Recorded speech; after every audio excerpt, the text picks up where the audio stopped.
आज हम तीसरे अध्याय के श्लोक 27 का अर्थ कंटिन्यू करेंगे। तात्पर्य, दो व्यक्ति जिनमें एक कृष्ण भाव भावित है और दूसरा भौतिक चेतना वाला है, समान स्तर पर कार्य करते हुए समान पद पर प्रतीत हो सकते हैं, किंतु उनके पदों में आकाश पाताल का अंतर रहता है। भौतिक चेतना वाला व्यक्ति अहंकार के कारण आश्वस्त रहता है कि वे सभी वस्तुओं का करता है। वे ये नहीं जानता कि शरीर की रचना प्रकृति द्वारा हुई है, जो परमेश्वर की अध्यक्षता में कार्य करती है। भौतिकवादी व्यक्ति ये नहीं जानता कि अंततो गत्वा वे कृष्ण के अधीन है। अहंकारवश ऐसा व्यक्ति हर कार्य को स्वतंत्र रूप से करने की श्रेय लेना चाहता है, और यही है उसके अज्ञान का लक्षण।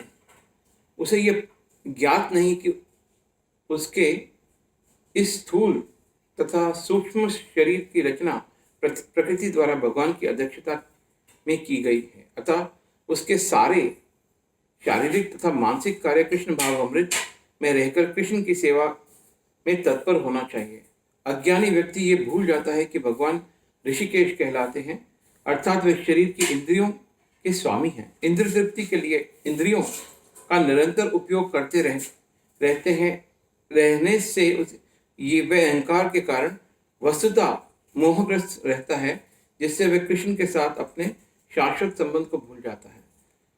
तत्ववितु महाबाहो गुण कर्म विभागयो गुना गुना गुणेषु वर्धन्त इति मत्वा न संजते।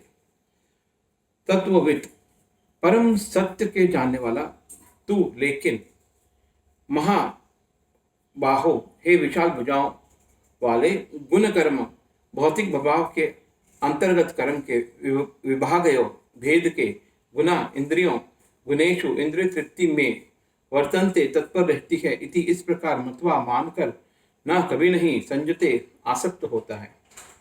हे महाभाव, भक्ति भाव में कर्म तथा सकाम कर्म के भेद को भलीभांति जानते हुए जो परम सत्य को जानने वाला है, वह कभी भी अपने आप को इंद्रिय में तथा इंद्रिय तृप्ति में नहीं लगाता। तात्पर्य, परम सत्य को जानने वाला भौतिक संगति में अपनी विषम स्थिति को जानता है। वह जानता है कि वह भगवान कृष्ण का अंश है और उसका स्थान इस भौतिक सृष्टि में नहीं होना चाहिए।